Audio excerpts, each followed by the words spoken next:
Bisipur SP ki ma daikta leita bro irang sita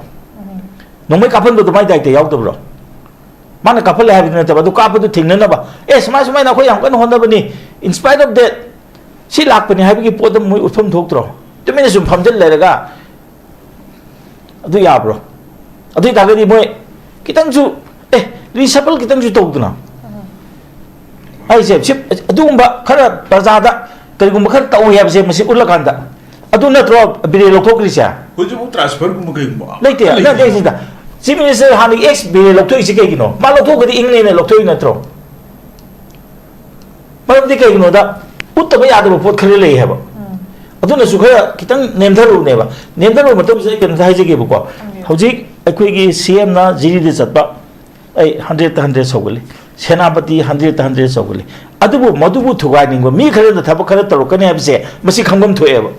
he ko ne smane peace process am puraisida so oidana sabotage tawning mi khare di soida lakani hai biji tawraga hoji suni ne hoji kano da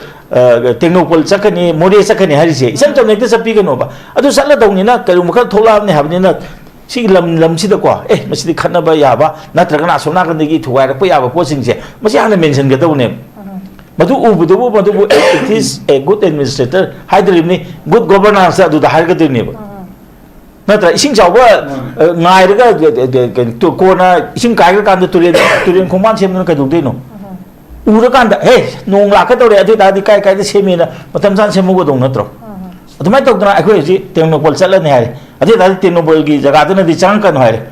moina chang kan hai ga chang da ya bro aduna chang ba matam da moju karai de no madi ko asomna jaga am da moju thar ka dori aduna di mase faminaraga plan tawum changeba aduneba security gi akanba mifam haido adu mudu tanau haba mapandigi pangpu da pusalaga ko local gi kanigum tang khangda targadi madusu asingba kanu oigedra local situation khangba amadi changidra nam samna haibuda ko adugumba podama changi hoji sosampur chakane harini nadra hoji mo senapati gi da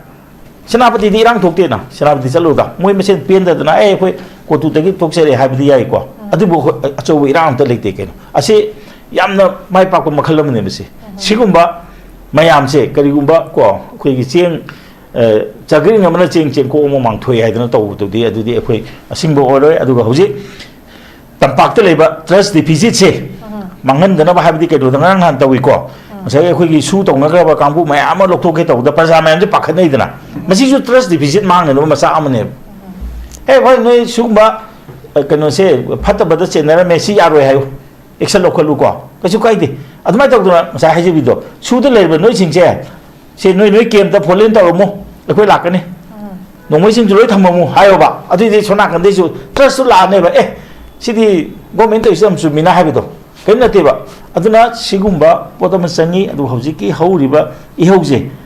karum kan de loi ge te ge habje ne yong ko hauji school ka na dre ko school suti thaba moina si to si ka de no school si suti law thok pra ba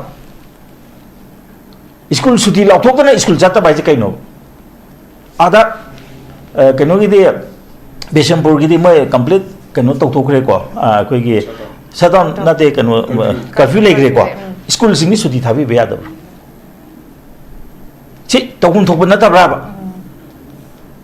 na tragana adigi mo hoji kano legre hoji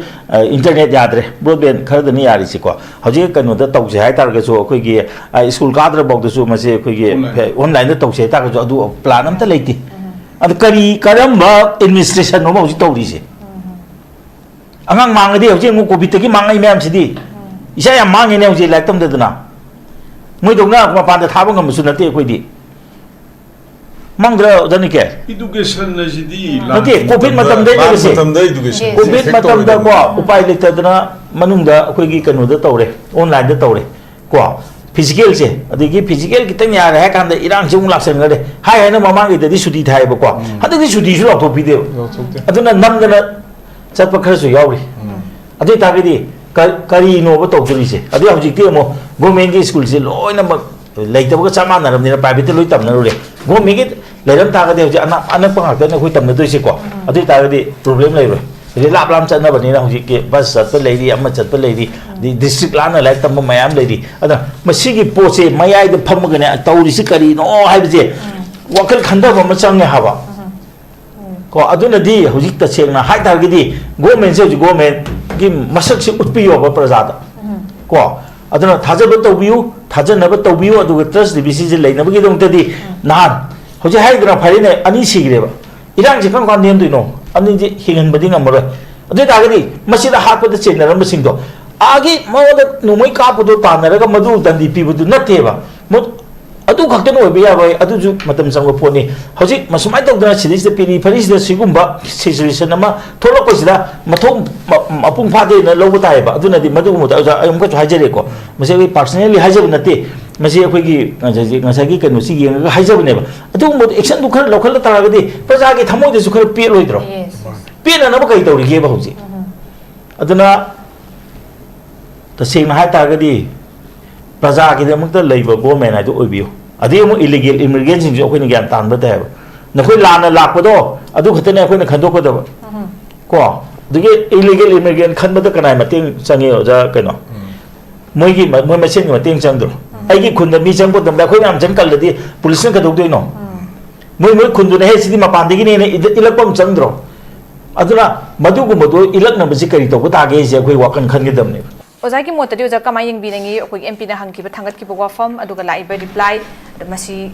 हुजि कै तौबा मथौ तायेना खनबी कमाई थंबिनी ओजा अदग MP ना हंगसे याम फै सुंबसिने कुना खरगा हंगबियो हारिसे अदुबु हंगबसिदा खर कुपना हंगनिंगवा अमा लै हुजि अखोइगे मणिपुर की इरांगसि हरोकपा मतम हौद्रिङैदा बायोमेट्रिक सेंदो सिजनरगा को बायोमेट्रिक के कन खुथांगदा इलीगल इमिग्रेंट सिंग से डिटेक्ट तौ हाइदना असागी तौबदगी अखोइगे पॉपुलर सॉरी केनोना अखोइगे केनोगे एमएलए ना को टेक्नोपल के एमएलए ना मकुक चिंगगा एमएलए नि हुम साwi मोइजे तौबो हौग्रे अदुदगी याम तोइना इरांग मरक्तसु याम तोइना लाइ सिगुम कनो से नेशनल कनो की सेंट्रल गवर्नमेंट की इंस्ट्रक्शन से ऑर्डर लाइव से लोचलो मिजोराम की लोगरे मसी की क्वेश्चन से हंगदे सिमा याम पॉइंटेड ओइना हंगनिंगे हौग्रबनी को अदगे मो सांदेल दा सु यामना डिटेक्ट तौरे हाइबसी अदुम मोइसु दुम हाइबे यावगरे सांदेल दा दे कनो दा अखोइ यामना सिंग मंगा मु फंगरे खोटरे अदगे अखोइगे डिपोर्ट तौननबा सि तौरे सुमाना क्वेश्चन से हंगो मतम डिटेक्ट तौबे अदे अतोपमना फॉरेनर ट्राइब्यूनल से याम फैयेबा इंडिया दा फॉरेनर्स ट्राइब्यूनल से करीगी मखादा लिंखतकेबा इंडिया दा फॉरेनर्स ट्राइब्यूनल से section 3 of the foreigner act 1946 अखोइगे इंडिया ना निंग तमद्रिङै ममांगिनी को read with foreigners tribunal order 1964 क्या कुइरगे को सी क्या कुइरगे क्या लिंखत पिरमगे आसाम नत लिंखते अदन मोय मसेन चाइनागनो वुमेन पाइबा मसेन से चाइनागनो मरमदि फॉरेनर एक एफ 1946 दे लेरबनी फॉरेनर ट्राइब्यूनल्स ऑर्डर्स 1964 दे लेरबनी ngasi bawda आसाम नतना फॉरेनर्स ट्राइब्यूनल अमत लिंखते रिस्पांसिबिलिटी समाना पुनबियो वाताना बियो अमना अमदा इंजनबा हजिबो तौद्रि कैगिनो कायदो हागिनो कोई प्रजानादि मदो तानिंगदबा मतम लाकने 1964 दे कतो लेगे बसिबो अदनदि अमगी सुमारान अदना तानाबियो याम थुना लिंखतबियो को अदुगा हजिकी लैरिबसे डिटेक्ट तौबा तौदबा अदिगे कनोजे वाजि कोमथोके दौरेबा हजिकी हारिबा इकोन कोना लाइबा पोजिदि 2/12/2025 के ऑर्डर ने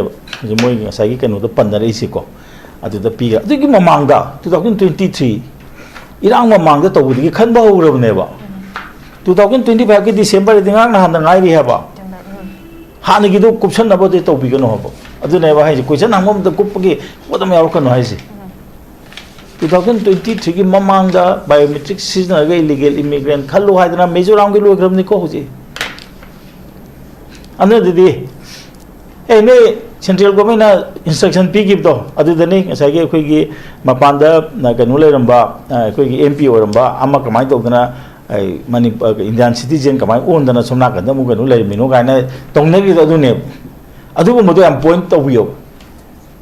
adu kamai na khumakre khumi bo poto yarabra ko nambudi kanu na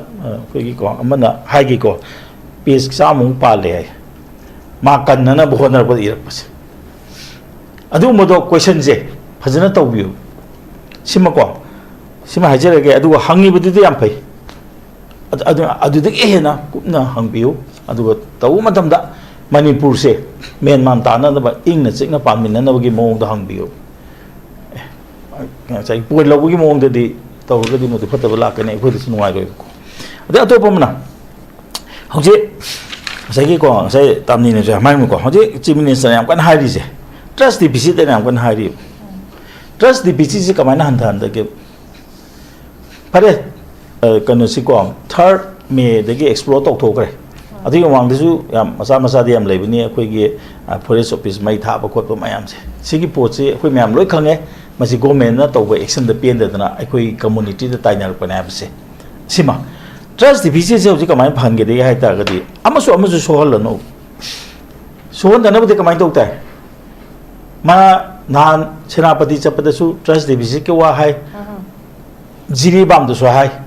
jiribam de gi hek halak paga nungdang du thoi ba thok thok tu na trust deficit je karai da karum kan da lak ka dori ge aduna di trust deficit la hen ge ta ga di amasu sok ta na bane go mena action lokhat pi ho dai ma phum dai nan de jum hangune kari gi no trong lo bi hai bisi ko pok chai khai de gi trong lo bi hai bisi amna kanu ni danger zone sensitive oibani adu dagadi hana changba yaram da yum sing da mi changalak pa matam da kari dum ta shape oina na ba mechanism thamam da kari gino opposite ta su thamamuna natraga khoi gi village volunteer me am lai na moi da su na biramuna moi gi de chusampur gi de ai adu makte ai kasi makte puthok pangam dre disen order thok na khot na mo khoi di village volunteer sem ga have civil defense makha da sem ba ya have kantanate lan sokna na banate khun machin da leiraga ko kano se khoi gi unlawful elements sing se masi pau talak na ba kholak na ba kari kara se tongna na sembi ba yai ha adu ne ngasai gi ko moina kano se khoi gi kano se wat le hare ko security force se ngasai gi moi police ha ga da ka le lising tare mo kwale adu dai wat le na tumi le ga dra ba adu da ga di lo le ri ba lo ma am du season ga adu di citizen sing le kai minata ba de yaw ya de ni le kai da haidna mai to gera mechanism am thamaga ngasagi ko yamna kano tongna ba adugi posimadi bisempur gi khangde thawal gi khangde imphal east gi khangde west gi khangde peri sing sida mai thambibam sang adumai tawdna chingi potse maroina chorsampur gi maikei de gi ne am gera yam lai se ko han su bom kapsen bi gi question nam lai ge adu targadi kari dam to chorsampur gi disease na acting as a district magistrate tawga sona ka digi tawriba ai khoi ko khut yam na tawriba makha da yam soli sing je ai machi thinge na haidna mana kari gi deploy to de adimo adu wa du to kharje police IG de kari da law and order chena ba mayam le ngani ko adu moi de hoji no jam khai gra dai na zone khai ge ba ka ai khangri ko asai ge asi khai da na sing na mana police moi ka do le gi habo adi nan mi shoki ba mi sigi bise asi gi ngasi bo kar mo officer se transfer to ge natraga suspend thang ge nam senapati de chapo matam da adu da ko adu da di mokho gi wari du gi matung ina di hoji ki kuki masa si ko kuki ne hai moi da gari na takle ge to ne hai madu da nongin ka pu ne ahum du di MR ma no ko MR ahum du di suspend to ri ba nan ge ada ka pu matam da matik sa da ba ko CRP की post ना थांगो को no नहीं सिदर ले बिया रो अतो बजा का सलो hygro अमु अदुद चेनरीबा policing को द इलेक्शन ऑफ ड्यूटी है तारे को ड्यूटी भजना तौदबा प्रजा भजना सेनदबा अदुगा सुमाइना सेनदबा डिस्ट्रिक्ट की हेतु मदु मफम खोंदोपम संद्रो मणिपुर गवर्नमेंट दी सस्पेंड तबो ngमोय मन मोय IAS ऑफिसर ngतन IPS IAS सस्पेंड तबुदि ngमदे अदु मोय खोंदोपदि आइदना खितंग दुजु उतलोबा हुजे प्रजा की वाखल दा लेताद्रिबा हुजे भोग सुम इरान कंजल इसी कइनो इरांग से नेमधननबा प्रजागी वखल ए कोई गवर्नमेंट अम लई अखोइना फजना मसे दुम तौरगे ने अखोइसु याम पेंदे हाइदना कितंग दुजु उतलोबा अदुगी मतकता सुम ओंजले अदे मो अदुदगी हेंजलक्तरा होजिकी कनो दु सुम यावसल लेनी को मी ओहम दम हालेदना अदु सिदैसदा कोने याम चेक्सन दम लेबा होजि बोदी असि भक्सांग लौद्री it is very fortunate in question हम चंगे हाबा को मोइसे तसेंगना कोज ऑफ डेथ से कमाइना सीबनो हाबसे होजि मोइना सेक्शन को हाना दी कनो दो ओइबनि मसे कोई सेक्शन 174 CRPC नत्रगना 176 CRPC दा 174 अगना पुलिस न तवदबा 176 को मजिस्ट्रेट अमन तवद एजुकेशन मजिस्ट्रेट तवदनेबा कोज ऑफ डेथ से मसी थीबम संगे है होजि अदुदनेबा होजि हेंवाय इंक्वायरी तोरप मतमदा माजि कमाय कापनो नोंगैना काप मतमदा हुम सिरिदो क्याम नकना सी बोनो पामबदु दुंगाइने बोनो पामबदो ngsaigi magi pokhaiba jaga sina karino क्याम नकना पांगीबनो हाबिदो अदुमाय तौना सिगुम थीबम चंगे अखोइने लांग सिगी मथक्तने मसी थियोगदे तारगदी मैजे थादोखरोने अफुम कामुददी यामलाय उनको तोखथोगा तौबु याइबको तोखथोगा मो सिगी इंक्वायरी तौबु याइ अदो होजिक कनोसे असीबसी लौद्रिङैसिदा मदुगी इंक्वायरी म चंगे मदुदने लोय खंगदोइसे को circumstantial evidence ना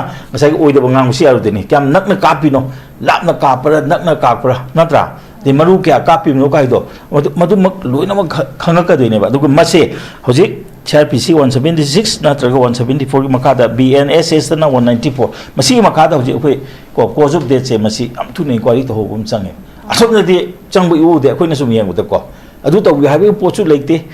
चंबुसु उदे अदुगा तसेंग हाय तारगदी होजि अखोइना तौरि पोचे अखोइगी लीगली मोइदा को यामना बाइंडिंग ओइना पोदम तौबम चंगे अदिगे म होजिके मरोइना होजि हाइजे असु यामना तु कनोसु थर्ड मे दसु अखोइ सिक्युरिटी लैब्स लेग्रे हाय इंटेलिजेंस लैब्स लेग्रे इंटेलिजेंस की चेनबा कना कना करिगे तो हो यामानि दि थांगो पोयाउगी को अदु लेते अदु हानगी दिना हाबम फै लम हेलबा को बटालियन ला कनो अनिवा जम्मू एंड कश्मीर यौगिबनि अदुमाय तो मखा ताना तौबो म चंगे हेबसे अदुनदी ट्रस्ट डिफिसिट हेबसे मसि पुरुकना बहोनबा मतमदा गवर्नमेंट मयादे तुमिना फमगा अखोइ मसिन पुरुकपा यारोय गवर्नमेंट ट्रस्ट डिफिसिट पुरुकपा याननबने अमसु सोहनदबम चंगे होजि हाइरेने को मोरेदा ट्रस्ट डिफिसिट लेत्रिङेदा मी चंबा यादबि मोंगदा म हाइदोकरे अदिर काम कान चंगदोरि चंगनगदबनि ए मा सोकपा यारोय नंजु सोकपा यारगा सुम नकनरगदी हिंजांगसु लामनरकने हाबा हाइजे सुम नकना सुम लेराबा केमते तौनदरगदी अदुमाय तौदना अदुगुंबा म सागतपिबा म चंग हेबा अदना होजे अखोइना आइना हाजगदबदो को अदुमा लेरे अदुगा होजिकी लेरिबा रिफ्यूजी कन्वेंशन सिगी मतंगददी आहेजे इंडिया दा 1967 दा रिफ्यूजी को कन्वेंशन की रेगुलेशन से मा फॉरेनर ट्राइब्यूनल ऑर्डर से 1940 का अमना कनो 1946 की निको अमना 1964 की नि 1964 की मतुंग दगी दि अदुम सेम दौने foreigner act 1946 section 3 of foreigners act read with foreigners tribunal order 1964 सिगी मनुंग धाइसने आसाम नतर अमदा सेम धाइस ओके सर लोइरे अदुन मसे आइना अदुना ताइना अमना अमदा ताइनारनु याम थुना सेमबिरो मणिपुर के ओइना को तक्सन बिरो आदा मखा ताना क्वेश्चन द सी सेमद्रिजे करिगिनो अदु खरे हेंजंगे गने इंडिया दा ngasi बुक सेमद्रिजे करिगिनो हाना हाबसे से हाइरो अदु त सेम हाइ तागदे एखोइ से कनोगे यूनाइटेड नेशंस की 1951 रिफ्यूजी कन्वेंशन से इंडिया से पार्टी ओइदे ओइदबगी मरम से करिनो मोइना दम हायबा सी ओइदि सी करिगिनो हाबनन को अखोइगे नेशनल सिक्योरिटी ngangnaba adigi अखोइगे रिसोर्स मांगदनबनि हाय अर मणिपुर दि कइदोरे लोइ थाजले होजि अदुना होजि सेंसस ते यांपने सिंगनै से कइनोदा सेंसस तगु मतम द फॉरेनर्स याउ मसिं थिने सिटीजन दि नते अदुइ ताजु मोइजे सिटीजन ओनबा याबगी खुदुंग जाबसे याम लाइब अदुना इंडिया दे लेबे लो सिदा अखोइगी प्रजा सिंगना को याम मयेक सेंगदबा याम थाजदबगी पोत खरे लेरिबा फॉरेनर बु करिगी दमकता सेंसस ते यावम थोके था तरुक लेता दि सेंसस ते यावने अदुइ ताज मोइ लो यावन गदोरि अदुइ तागदि सिगुंबा याम सबना हाइबदो को हानगी लेब CRPC IPC एविडेंस से फत्रे ब्रिटिश मतम गिनी हाइदना अनु लो सेमरमनेबा अदुना होजिकी लेरिबा एक अनिबो मयाम से मसे अनौना होजिक सेमदोकपा म चंगेबको अदु सेमदोक्त्रिबोदी मसाइके होजिबो सेंसस की एक सिगी मतुगिनदी फॉरेनर कार्यकरा हेक ले मसे था तरुपु लेग्रबा बसिंग थिबा यावगिदेनी अधिकम कांद खंदोकदोरि ओके ओजा अदुना सिगुंबगी पोछि लेबनिना होजिक मणिपुर से कन्नबगे दमंता ꯂꯣ ꯁꯦ ꯀꯣ ꯐꯖꯅ ꯑꯩꯗꯤ ꯅꯍꯥꯟꯁꯨ ꯍꯥꯏꯖꯕꯅꯦ ꯔꯨꯜ ꯑꯣꯐ ꯂꯣ ꯁꯦ ꯐꯖꯅ ꯆꯠꯅꯍꯟꯕ ꯆꯪꯉꯤ ꯇ꯭ꯔꯁ ꯗꯤꯐꯤꯁꯤꯠ ꯁꯦ ꯄꯨꯔꯛꯅꯕꯒꯤꯗꯃꯛꯇ ꯄ꯭ꯔꯖꯥ ꯑꯃꯁꯨ ꯉꯥꯛꯄꯤ ꯁꯦꯟꯕꯤꯕ ꯆꯪꯉꯤ ꯑꯗꯨꯕꯨ ꯉꯁꯤ ꯉꯔꯥꯡ ꯇꯧꯔꯛꯏꯕ ꯑꯩꯈꯣꯏꯒꯤ ꯇꯝꯄꯥꯛꯇ ꯂꯩꯔꯤꯕ ꯃꯤꯁꯤꯡꯁꯤꯒꯤ ꯊꯃꯣꯏꯗ ꯑꯩꯈꯣꯏꯁꯤꯕꯨ ꯀꯔꯤ ꯅꯨꯃꯤꯠꯇ ꯂꯣꯏꯁꯤꯟꯒꯗꯣꯏꯅꯣ ꯆꯤꯡꯗꯒꯤ ꯀꯨꯝꯃꯒ ꯀꯔꯤ ꯅꯨꯃꯤꯠꯇ ꯑꯩꯈꯣꯏꯁꯤꯕꯨ ꯂꯣꯏꯒꯗꯣꯏꯅꯣ ꯍꯥꯏꯕꯒꯤ ꯃꯆꯥꯛ ꯑꯃ ꯍꯧꯖꯤꯛ ꯊꯣꯛꯂꯦꯕ ꯃꯔꯝꯗꯤ ꯀꯩꯅꯣꯗ ꯑꯁꯤꯗꯤ ꯂꯩꯕ ꯌꯥꯔꯣꯏ ꯁꯤ ꯂꯩꯕ ꯌꯥꯔꯣꯏ ꯃꯣꯏꯒꯤ ꯁꯨꯗꯒꯤ ꯈꯨꯠꯂꯥꯏꯗꯤ ꯈꯣꯝꯖꯤꯟꯗꯕ ꯑꯗꯣ ꯑꯩꯈꯣꯏ ꯁꯤꯗꯩꯁꯤꯗ ꯃꯣꯏ ꯂꯩꯔꯒꯗꯤ ꯑꯩꯈꯣꯏꯁꯦ ꯁꯦꯞ ꯑꯣꯏꯅ ꯈꯟꯖꯕꯁꯤꯡꯁꯦ ꯇꯞꯅ ꯇꯞꯅ ꯂꯧꯊꯣꯛꯑꯦ ꯍꯥꯏꯗꯤ ꯀꯩꯒꯤꯅꯣꯗ ꯍꯩ ꯃꯅꯤꯄꯨꯔꯗ 23 ꯖꯨꯟ ꯀꯩꯅꯣꯗ ꯃꯦꯗ ꯑꯩꯈꯣꯏꯅ ꯀꯩꯅꯣꯁꯦ ꯃꯅꯤꯄꯨꯔ ꯊꯨꯒꯥꯏꯒꯦ ꯇꯧꯕ ꯃꯇꯝꯗ ꯃꯗꯨꯗ ꯀꯟꯕꯗ ꯌꯥꯎꯈꯤꯕ ꯒ꯭ꯔꯨꯞꯁꯤꯡꯗꯣ ꯃꯗꯨ ꯑꯩꯈꯣꯏ ꯗꯟꯗꯤ ꯄꯤꯗꯕ ꯌꯥꯗꯦ ꯍꯥꯏꯕꯒꯤ ꯃꯑꯣꯡꯗ ꯆꯪꯉꯛ ꯇꯥꯔꯒꯗꯤ ꯃꯗꯨ ꯈ꯭ꯋꯥꯏꯗꯒꯤ ꯂꯥꯏꯕꯛ ꯊꯤꯕ ꯑꯣꯀꯦ ꯑꯣꯏꯒꯅꯦꯕ ꯊꯦꯡꯛ ꯌꯨ ꯁꯣ ꯃꯆ ꯑꯅꯤꯁꯨꯕ ꯔꯥꯎꯟꯗ ꯑꯃꯨꯛ ꯂꯥꯛꯆꯒꯦ ꯊꯝꯕꯤꯔꯦ ꯍꯧꯖꯤꯛꯅ ꯑꯣꯖꯥꯒꯤ ꯑꯍꯥꯟꯕ ꯑꯩ ꯑꯣꯖꯥꯅꯤ ꯀꯦꯟꯗ ꯑꯃꯨꯛ ꯂꯥꯛꯆꯒꯦ ꯑꯣꯖꯥꯅꯁꯨ ꯌꯥꯝ ꯐꯖꯅ ꯊꯝꯕꯤꯔꯦ ꯍꯧꯖꯤꯛ 1946 and 64 ꯐꯣꯔꯦꯅꯔ ꯑꯦꯛꯀꯤ ꯕꯦꯛ ꯏꯟ ꯃꯦꯅꯤ ꯌꯔꯁ ꯑꯒꯣ ꯑꯗꯣ ꯍꯧꯖꯤꯛ ꯂꯩꯔꯤꯕ ꯂꯩꯉꯥꯛꯁꯤꯒꯤ ꯃꯃꯥꯡꯗꯒꯤ ꯁ꯭ꯋꯥꯏ ꯃꯇꯝꯗ ꯑꯩꯈꯣꯏꯒꯤ ꯐꯣꯔꯦꯅꯔ ꯇ꯭ꯔꯥꯏꯕꯨꯅꯦꯜ ꯑꯃ ꯑꯩꯈꯣꯏꯒꯤ ꯂꯤꯡꯗꯕꯒꯤ ꯋꯥꯐꯝꯁꯦ ꯀꯩꯗꯧꯋꯦ ꯏꯠꯁ ꯑ ꯃꯁ ꯑꯗ ꯁꯤꯒꯤ ꯃꯇꯥꯡꯗꯁꯨ ꯑꯩꯈꯣꯏ ꯀ꯭ꯋꯦꯁꯟ ꯇꯧꯕ ꯇꯥꯛꯁꯤꯟꯕ ꯋꯥꯐꯝꯁꯨ ꯄꯨꯈꯠꯂꯛꯑꯦ ꯑꯗꯣ ꯍꯧꯖꯤꯛꯁꯦ ꯑꯣꯖꯥ ꯑꯩꯈꯣꯏꯒꯤ ꯑꯣꯖꯥꯅꯤ ꯀꯦꯟꯗ ꯂꯥꯛꯆꯒꯦ ꯑꯣꯖꯥ ꯍꯧꯖꯤꯛꯀꯤ ꯏꯔꯥꯡ ꯑꯗꯨꯒ ꯇꯤꯗꯤꯝ ꯔꯣꯗꯇ ꯇꯧꯈꯤꯕꯁꯤꯗ ꯈꯤꯇꯪ ꯔꯤꯐ꯭ꯂꯦꯛ ꯇꯧꯗ꯭ꯔꯒ ꯑꯣꯖꯥꯅꯁꯨ ꯄꯟꯕꯤꯔꯝꯕ ꯁ꯭ꯋꯥꯏ ꯃꯇꯥꯡꯒꯤꯗ ꯈꯤꯇꯪ ꯂꯥꯛꯆꯒꯦ ꯑꯣꯖꯥ ꯒꯚꯔꯟꯃꯦꯟꯠꯒꯤ ꯔꯣꯜ ꯑꯃꯁꯨꯡ ꯂꯣ ꯑꯦꯟ ꯑꯣꯔꯗꯔꯒꯤꯁꯨ ꯌꯥꯝꯅ ꯀꯤꯌꯣꯇꯤꯛ ꯁꯤꯆꯨꯋꯦꯁꯟ ꯑꯃꯗ ꯂꯩꯔꯦ ꯍꯧꯖꯤꯛꯁꯦ ꯑꯗ ꯃꯁꯤꯒꯤ ꯄꯣꯠꯁꯤꯗ ꯉꯁꯤꯒꯤ ꯑꯣꯖꯥꯅꯤ ꯀꯦꯟꯗꯁꯨ ꯊꯝꯕꯤꯈꯤꯕ ꯀꯅꯥꯒꯨꯝꯕ ꯑꯦꯖꯦꯟꯁꯤ ꯑꯃꯅ ꯃꯣꯏꯒꯤ ꯈꯨꯠ ꯌꯥꯎꯔꯕ꯭ꯔꯥ ꯁꯤꯜꯂꯕ꯭ꯔꯥ ꯍꯥꯏꯕ ꯄꯣꯠꯁꯤꯗ ꯃꯌꯦꯛꯁꯦ ꯑꯩꯈꯣꯏꯒꯤ ꯁꯤꯒꯤ ꯐꯣꯔꯝꯁꯤꯃꯛꯇꯁꯨ ꯁꯤꯒꯤ ꯊꯤꯅꯨꯡꯒꯩꯒꯤ ꯊꯧꯗꯣꯛꯁꯤꯗꯩꯗ ꯑꯩꯈꯣꯏꯒꯤ ꯀꯅꯥꯅꯣ ꯃꯦꯟ ꯇꯥꯗꯕꯒꯤ ꯃꯁꯤꯒꯤ ꯑꯆꯨꯝꯕꯁꯦ ꯀꯅꯥꯅꯕꯨ ꯑꯣꯏꯅꯣ ꯍꯥꯏꯕꯒꯤ ꯑꯗꯨꯃꯛꯀꯤ ꯇꯣꯄꯤꯛꯇꯨꯁꯨ ꯅꯩꯅꯕꯒꯤ ꯄꯣꯠꯁꯦ ꯑꯃ ꯊꯝꯖꯈꯤ ꯑꯩꯈꯣꯏꯒꯤ ꯍꯣꯝ ꯃꯤꯅꯤꯁꯇꯔꯁꯨ ꯊꯝꯕꯤꯕ ꯃꯇꯝꯗ ꯄꯥꯎ ꯐꯥꯎꯅꯍꯧꯗꯕ ꯑꯗꯨꯒꯨꯝꯕ ꯄꯣꯠꯇꯨꯅ ꯊꯣꯛꯄꯅꯤ ꯍꯥꯏꯕ ꯋꯥꯐꯝꯁꯤꯃ ꯊꯝꯃꯦ ꯑꯗꯨꯅ ꯍꯦꯟꯅ ꯄ꯭ꯔꯖꯥꯅꯁꯨ ꯀꯣꯑꯣꯄꯔꯦꯁꯟ ꯄꯤꯕꯤꯌꯨ ꯍꯥꯏꯕ ꯋꯥꯐꯝꯁꯦ ꯊꯝꯃꯤ ꯃꯁꯤꯗ ꯑꯩꯈꯣꯏꯒꯤ ꯄꯥꯕꯨꯡ ꯃꯅꯤꯅꯁꯨ ꯃꯥꯡꯒ ꯊꯝꯕꯤꯔꯝꯕꯅꯤ ꯒꯚꯔꯟꯃꯦꯟꯠꯅ ꯍꯦꯟꯅ ꯁ꯭ꯋꯥꯏ ꯃꯇꯥꯡꯗ ꯀꯣꯑꯣꯄꯔꯦꯠ ꯇꯧꯒꯗꯧꯕꯅꯤ ꯍꯥꯏꯕ ꯋꯥꯐꯝꯁꯤꯃ government has to carry it out मान execute तौगने वफम जो थंबिरमे अदुना सिगी मतांग judicial inquiry फजन तथागदमने वफम थमे दुगा identification अखोगी identity card याव damage identification तौब ngamdaba aduga civil da lakpa adu masigi posidayda hekta mayamgi chamam namase kokngadaba du clarity se makoisi if they belong to the Assam Rifle gi kano sida दरकार belong तो बोय तारगदी करम post no करम battalion no करम officer करम command करम commander की पखादा सिगी post carried out तोरपनो लाकोन हाबने चिकबा लोइना अखोगी police लोइना गदम ने बफम जथा मिसाइ मतांग सु कोइना क्लैरिटी एम कलै तबगे दम ने याम चिंगना लै बफम दुना ngsi मकु जा सिन थंबिरी मसि कनागुम एजेंसी एमने सिलब्रा हाबे पोस्ट मा लोइन ऑर्डर की सा हंगद लाई बु हंगदा चबु हंगमदि ओइदि हौजिक इरांग थोकबगी मीना कुंगना हिंग तुमदना लेकना दना मसि तिदिम रोता हौजिक इरांग मा कलिबा चैरक स्टेसिउ मम थोकसिलकपसे याम चबो हंगमदि ओइदि हाइदरे दुना सिमसु लाइरे दुगो जा तुम चादो जा लाइरिबा बीजेपी की एमएलए सिंग खरा गेना मथौ तो हनिंगबगी खरा गेना पुंजन हनिंगबगी वाक तो हनिंगबगी अपामबसी हेने सटिक हनिंगबगी फॉर्म सु थंबियो जाना सु साइ मतांग दियो जा कमाय मसी मतांग दे नोकदौ दंगाय हमदि केनोदा मोय मसेन रि ट्रस्ट डिविजन लैरि मोने अखै प्रजा मसेन हाइको जाने केनको मोय मसेन ट्रस्ट डिविजन लैरे करिगिनो मोय मकोगम चिंधरुरे मकोक चिंधबा जे कैनो मन मतुंगदा प्लान खरा तौनबय नत्रो मोय मीटिंग फमनरगा वॉइस क्लिप अमा हजि सुप्रीम कोर्ट लैनरी सुप्रीम कोर्ट नजि नहान डायरेक्शन पीग्रे वॉइस क्लिप तो फुल पीद्रेबा फुल पीद्रगदि कमाय तौदन एविडेंसरी वैल्यू लाकद्रिनो हंग्रेबा वॉइस क्लिप से सिजनगे हायतागदि हजिक्ति अनोब लो लाबनिने को मसि कनाना नंबनो करिद नंबनो कायम चंगी हजि मसि फुल ओइदेबा अद ट्रस्ट डिफिसिट से याम समना हाबद मोय पुल्लोय होय थबक लोक्सी नत्र अदु तौसी पुनगनेबा याम लुबा लेबाक से कमायना कनसिगे इरांग से कमायना नेमदान सिगे का हाइबसे मसिदि मोइसे ट्रस्ट डिफिसिट आइना म हाइरगा आदम तमजलुद्रा हाइबगी पोट अमा को हजे आइना मपानदगी येमद उकिल मोइने येमद को मोइसे ट्रस्ट डिफिसिट से आइदे 90% ट्रस्ट डिफिसिट लेरमने आइ थाजे मरमदे कइगिनो आइदा अखोइगी मणिपुर थोखरिसे होय फिरोल लौथोगा तौबिगिबदो अदु फै हाइबदि नते अदु मदुगी कनो मदुगी क्लिप तो अदु लीक ओरखिबा करम कांदनो timing am luibako aduna sigum mayam se sum tawnabdi ko moi message amana mabu sum thai thajana maroiba aduna ne bhauji akoigi mantri masing sakopang ngamdri se mamdi kaino da is pi dabna phare than pa im phare haido ma nonju phagi karo hai din ko mana ado sima leire adi atopam asana balgi sidi ko yam nongning bam leib 42 ga 67 ga search ne seizure ne arrest ne akoina google sta yang matamda asana phal da masi empower to eba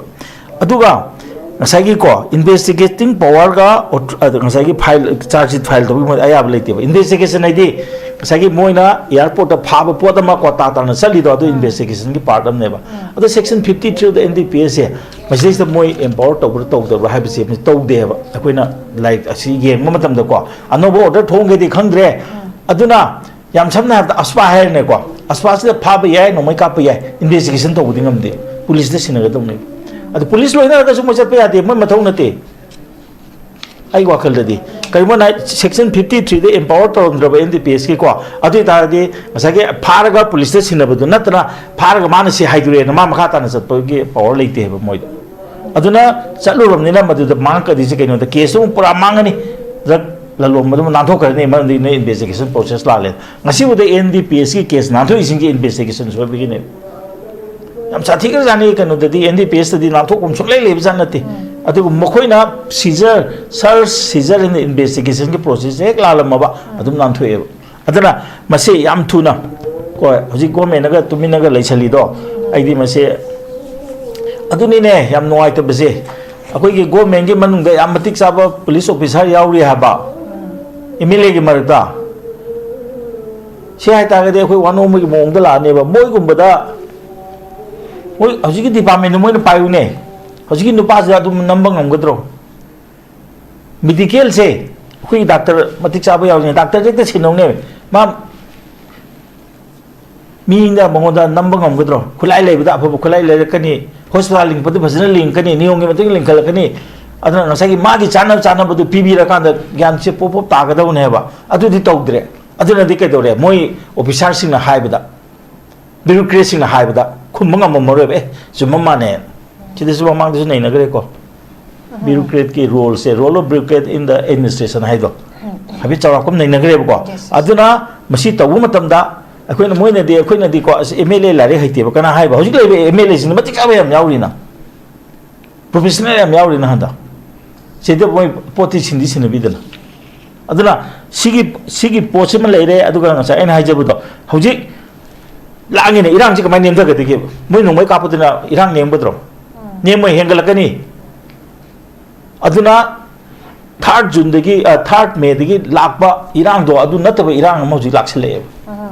asi nem tha nam changadro go mene assurance pibum changadro ji am sam na da ji hagi ne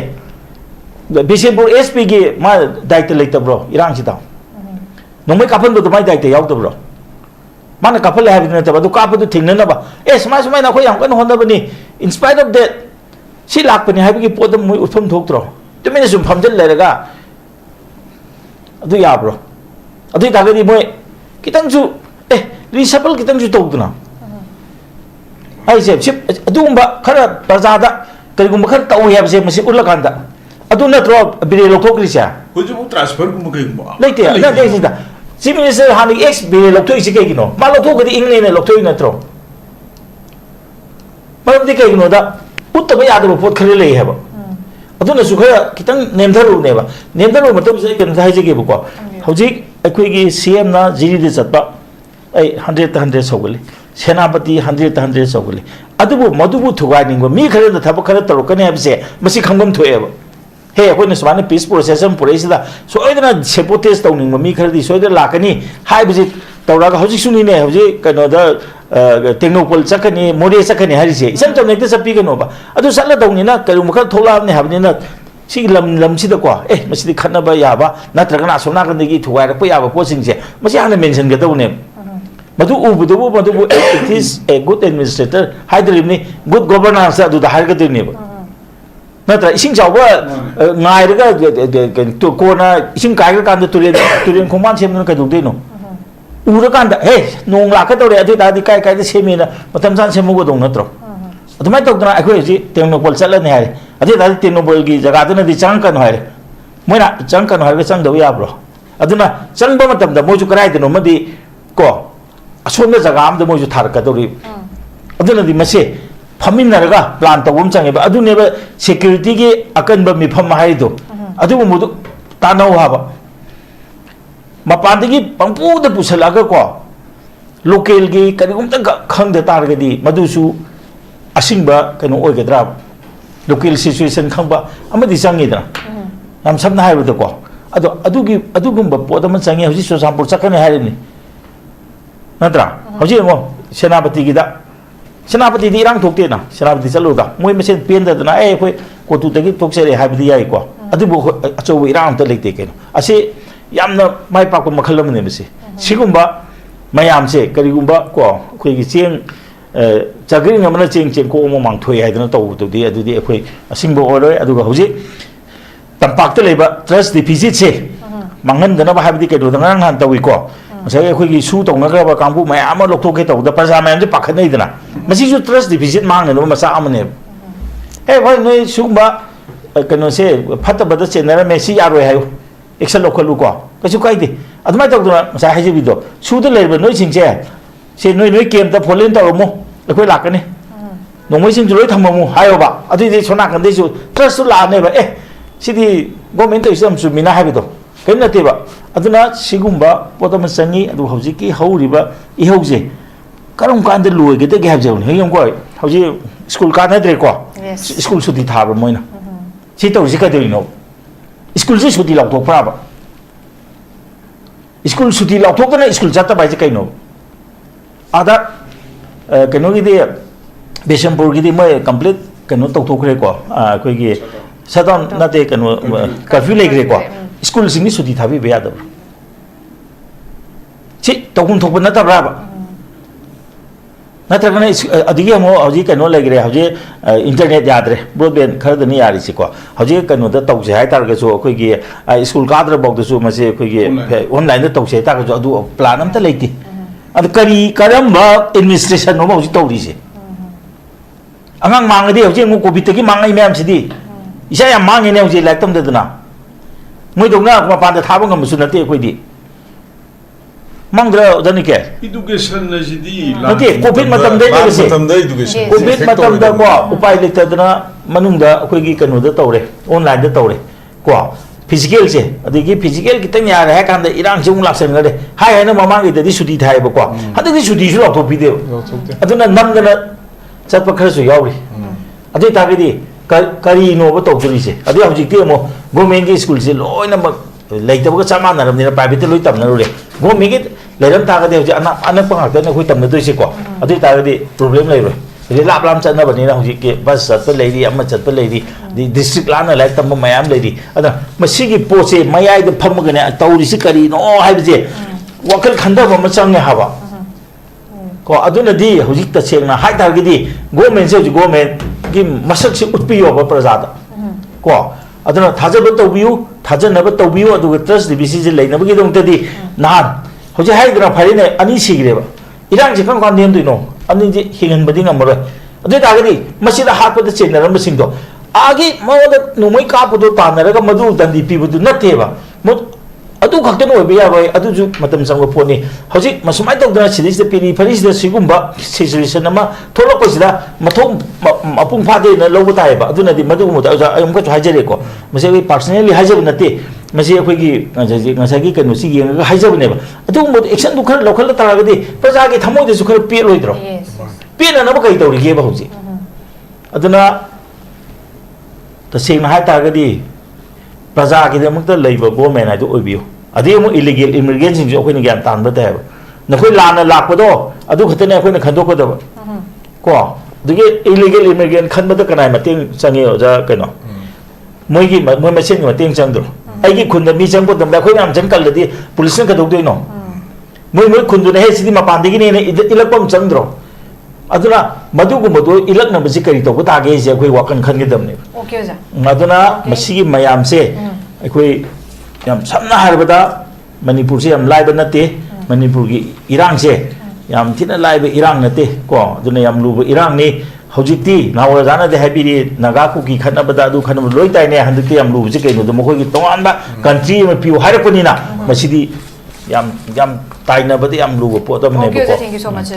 I can तकना coming back to the topic को ngasi की topic से नक्सना लाक्सरा कांदा ngasai responsibility se state amasung union territory ki administration sing dasu have the same authority and power lai haibesi ki possible laire adubu akoi sida ujik lai riba situation in a very complex situation hai tare manipur ujik lai riba issue after issues ana masidai de ujik illegal immigrants ki dictate to ba amasung detect roga deportation to ba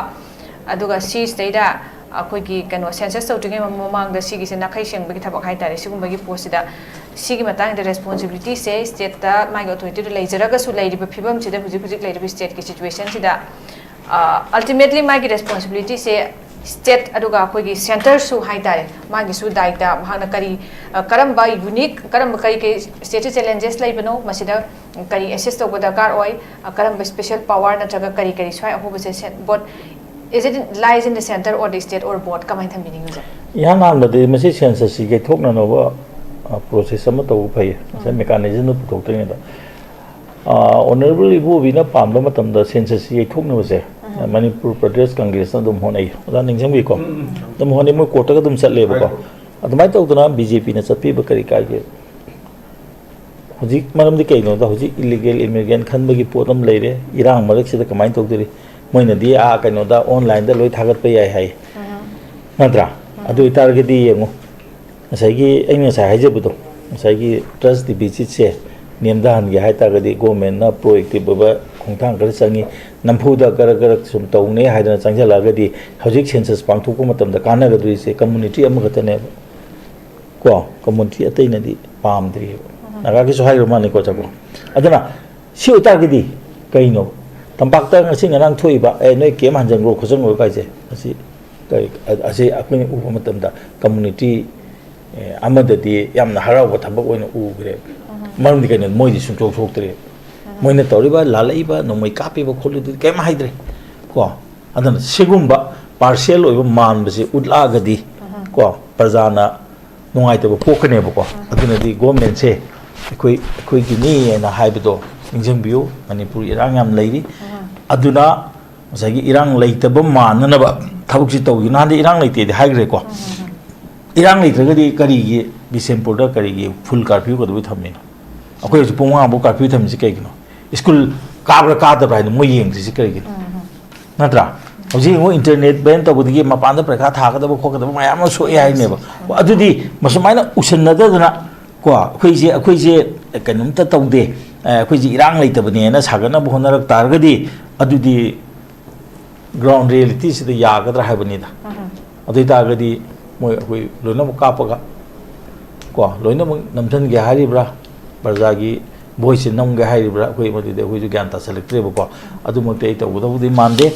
ꯑꯗꯨꯒ ꯇꯁꯦꯡꯅ ꯍꯥꯏꯇꯥꯔꯒꯗꯤ ꯍꯟꯗꯛꯀꯤ ꯂꯥꯛꯏꯕ ꯂꯩꯉꯥꯛꯁꯤꯃꯗꯤ with A mission ꯑꯩꯗꯤ ꯂꯥꯛꯄ ꯃꯥꯜꯂꯤ ꯃꯔꯝꯗꯤ ꯀꯩꯅꯣꯗ ꯍꯥꯟꯅꯒꯤꯗꯣ ꯐꯠꯇ꯭ꯔꯦ ꯍꯥꯏꯗꯅ ꯃꯣꯏꯅ ꯁꯦꯝꯗꯣꯛꯀꯅꯦꯅ ꯂꯥꯛꯄꯅꯤ ꯑꯗꯨꯒ ꯁꯦꯝꯗꯣꯛꯀꯅꯤ ꯍꯥꯏꯕ ꯃꯇꯝꯗꯨꯗꯁꯨ ꯉꯁꯥꯏꯒꯤ ꯍꯧꯖꯤꯛꯀꯤ ꯂꯥꯛꯏꯕ ꯍꯦꯛ ꯌꯦꯡꯕꯗꯀꯣ ꯑꯉꯥꯡꯅꯁꯨ ꯑꯍꯟꯅꯁꯨ ꯃꯊꯃꯣꯏ ꯍꯦꯛ ꯄꯦꯟꯗꯕ ꯍꯦꯛ ꯁꯣꯛꯄ ꯄꯣꯠꯇꯨꯗꯤ ꯃꯗꯨ ꯇꯧꯍꯟꯅꯤꯡꯗꯦ ꯑꯗꯨꯒ ꯉꯁꯥꯏ ꯍꯥꯏꯔꯤꯗꯣ ꯑꯩꯈꯣꯏꯒꯤ ꯑꯁꯨꯛ ꯀꯨꯏꯔꯕ ꯆꯍꯤ 3 ꯍꯦꯜꯂꯛꯄꯁꯤꯗ ꯀꯩꯅꯣꯁꯤꯀꯣ ꯂꯣ ꯑꯦꯟ ꯑꯣꯔꯗꯔ ꯄ꯭ꯔꯣꯕ꯭ꯂꯦꯝꯁꯦ ꯊꯣꯛꯇꯅꯕ ꯀꯔꯝꯕ ꯃꯦꯀꯥꯅꯤꯖꯝ ꯍꯥꯟꯅꯗꯤ ꯅꯍꯥꯟꯋꯥꯏꯗꯤ ꯌꯥꯝ ꯍꯥꯏꯈꯤꯗꯥꯏꯅꯦ ꯑꯣꯖꯥ ꯀꯩꯅꯣꯗ ꯆꯤꯡꯌꯥꯗ ꯑꯁꯤꯒꯤ ꯃꯁꯤꯡ ꯈꯔꯅꯦ ꯑꯁꯤꯗ ꯄꯨꯂꯤꯁ ꯊꯝꯃꯅꯤ ꯑꯗꯨ ꯊꯝꯃꯅꯤ ꯑꯝꯇ ꯂꯩꯔꯝꯗ꯭ꯔꯦ ꯀꯩꯅꯣ ꯍꯟꯗꯛ ꯀꯗꯥꯏ ꯑꯝꯇ ꯂꯩꯔꯝꯕ ꯀꯗꯥꯏ ꯂꯩꯔꯝꯃꯒꯦ ꯍꯟꯗꯛ ꯅꯠꯇ꯭ꯔꯣ ꯍꯟꯗꯛ ꯀꯗꯥꯏ ꯂꯩꯔꯝꯃꯒꯦ ꯍꯥꯏꯕ ꯍꯧꯖꯤꯛꯀꯤꯗ ꯇꯣꯡꯂꯥꯎꯕꯤꯗ ꯁꯤꯗꯁꯨ ꯄꯣꯠ ꯑꯃ ꯂꯩ ꯁꯤꯗꯁꯨ ꯄꯣꯠ ꯑꯃ ꯂꯩ ꯁꯤꯗ ꯂꯩꯁꯤꯟꯒꯅꯤ ꯍꯥꯏꯕ ꯌꯥꯕ꯭ꯔꯣ ꯄꯨꯡꯍꯥꯡ ꯊꯝꯃꯝꯃꯒ ꯑꯗꯨꯅ ꯑꯩ ꯉꯁꯥꯏ ꯍꯥꯏꯖꯔꯤꯗꯣ ꯑꯗꯨꯅ ꯍꯧꯖꯤꯛꯇꯤ ꯈ꯭ꯋꯥꯏ ꯃꯔꯨ ꯑꯣꯏꯕꯗꯤꯀꯣ ꯃꯁꯦ ꯔꯨꯂꯤꯡ ꯈꯛꯇꯁꯨ ꯇꯧꯕꯤꯒꯅꯨꯕ ꯄꯣꯂꯤꯇꯤꯀꯦꯜ ꯄꯥꯔꯇꯤ ꯂꯣꯏꯅꯕꯤꯀꯣ ꯑꯣꯖꯥ ꯀꯩꯅꯣꯝ ꯍꯥꯏꯗꯦ ꯅꯣꯏꯒꯤ ꯑꯣꯖꯥꯒꯤ ꯂꯣꯟꯗ ꯀꯔꯤ ꯑꯣꯜ ꯄꯣꯂꯤꯇꯤꯀꯦꯜ ꯄꯥꯔꯇꯤꯗꯣ ꯑꯣꯜ ꯄꯣꯂꯤꯇꯤꯀꯦꯜ ꯄꯥꯔꯇꯤ ꯃꯤꯇꯤꯡ ꯐꯝꯕꯤꯌꯨ ꯃꯗꯨꯗ ꯂꯥꯛꯏꯕ ꯄꯣꯂꯤꯇꯤꯀꯦꯜ ꯂꯤꯗꯔꯁꯤꯡꯁꯨ ꯆꯥ ꯊꯛꯑꯒ ꯍꯟꯕꯤꯒꯅꯣꯕ ꯑꯁꯦꯡꯕ ꯑꯄꯥꯝꯕꯗꯨ ꯐꯕ ꯍꯥꯏꯕꯤꯌꯨꯕ ꯉꯁꯥꯏꯒꯤ ꯄꯣꯂꯤꯇꯤꯀꯦꯜ ꯄꯥꯔꯇꯤꯗꯤ ꯌꯥꯝ ꯌꯥꯝꯃꯦꯀꯣ ꯑꯣꯖꯥ ꯑꯩꯈꯣꯏꯅ ꯁꯨꯝ ꯎꯕ ꯃꯇꯝꯗ ꯑꯁꯨꯝꯕ ꯁꯤꯒꯤ ꯄꯣꯂꯤꯇꯤꯀꯦꯜ ꯄꯥꯔꯇꯤꯁꯤꯅ ꯁꯨꯝꯕ ꯌꯥꯝ ꯐꯖꯕ ꯑꯝꯇꯪ ꯍꯧꯗꯣꯛꯑꯝꯃꯦꯗꯤ ꯈꯕꯔꯗ ꯌꯥꯎꯔꯛꯇꯦꯕ ruling party na ꯀꯧꯒꯗꯕꯅꯦ ꯍꯥꯏꯕ ꯍꯣꯜ ꯄꯣꯂꯤꯇꯤꯀꯦꯜ ꯄꯥꯔꯇꯤ ꯅꯍꯥꯟꯗꯤ ꯑꯗꯣ ꯑꯩꯈꯣꯏꯅ ꯍꯥꯏꯁꯤꯗ ꯃꯃꯥꯡꯗꯁꯨ ꯀꯧꯈ꯭ꯔꯦꯕ ꯀꯧꯕ ꯃꯇꯝꯗꯁꯨꯅꯦ ꯀꯩꯅꯣ ꯉꯁꯥꯏꯒꯤꯀꯣ ꯚꯣꯠ ꯀꯥꯗ꯭ꯔꯤꯕ ꯄꯣꯂꯤꯇꯤꯀꯦꯜ ꯄꯥꯔꯇꯤꯁꯤꯡꯁꯦ ꯃꯣꯏ ꯋꯥꯈꯜꯗ ꯌꯥꯝ ꯄꯤꯛꯊꯕ꯭ꯔꯥ ꯀꯩꯅꯣ ꯇꯧꯋꯤ ꯃꯣꯏꯒꯤꯁꯨ ꯗꯦ ꯍꯦভ ꯑꯦ ꯔꯥꯏꯠ ꯇꯨ ꯁ꯭ꯄꯤꯛ ꯃꯤꯇꯤꯡꯗꯣ ꯀꯧꯕꯅꯦ ꯑꯀꯟꯕ ꯋꯥ ꯍꯥꯏꯔꯝꯃꯣꯕ ꯑꯀꯟꯕ ꯋꯥꯗꯣ ꯈꯕꯔꯗ ꯊꯣꯛꯍꯜꯂꯛꯑꯣꯕ ꯆꯥ ꯊꯛꯃꯤꯟꯅꯔꯒ ꯍꯦꯟꯁꯦꯛ ꯇꯧꯅꯕꯗꯤ ꯅꯠꯇꯦꯅ ꯁꯖꯦꯁꯟꯗꯨ ꯄꯤ ꯍꯧꯖꯤꯛꯁꯨ ꯑꯗꯨꯝ ꯉꯥꯏꯅꯦ ꯁꯤ ꯂꯣꯏꯕ ꯃꯌꯥꯝꯁꯦ ꯑꯩꯈꯣꯏ ꯀꯃꯥꯏꯅ ꯇꯧꯁꯤꯒꯦ ꯁꯤ ꯄꯣꯖꯤꯁꯟ ꯑꯃ ꯂꯥꯛꯑꯦ ꯑꯗꯩ ꯑꯥꯗ ꯆꯠꯄ ꯃꯇꯝꯗ ꯀꯔꯤꯒꯤ ꯀꯩꯅꯣꯗ ꯁꯦꯅꯥꯄꯇꯤ ꯆꯠꯄ ꯃꯇꯝꯗ ꯔꯨꯂꯤꯡ ꯈꯛꯇ ꯆꯠꯀꯗ꯭ꯔꯣ opposition all political party group ꯑꯃ ꯆꯠꯐꯝ ꯊꯣꯛꯇꯕ꯭ꯔꯣ ꯅꯠꯇꯦ ꯁꯤꯒꯨꯝꯕ ꯍꯥꯏꯗꯤ ꯇ꯭ꯔꯁ ꯗꯤꯐꯤꯁꯤꯠꯇꯣ ꯂꯥꯛꯅꯕꯅꯦꯕ ꯑꯩꯈꯣꯏ ꯍꯥꯏꯔꯤꯁꯦ adu na trust sagat pa masang ba trust sagat pa matam da party ma khitagi na taga na ruling khitagi na taga government khitagi oita gadi madu praja da sidi mo government sin na janu hai nei di asme na gari am pu de adum puja ne adu ai ju sapi ge na habu mayam lai natra ai de hai de ko mayam chin naksan hanum ja hoji gam naksan dari kaino akhoi adum pau phong na badum lejeri akhoi kinaba mase moju la pya de akhoi salu pya de moju upai leite moi no hai de sa pang bayam lai da oza hai de ba moi ma ta pang ba gyan ta da bayam lai da oza akhoi wa gi ne dum hai de moi okay sir thank you so much ozan thambire hojik se akhoi di am sensitive oi ba dung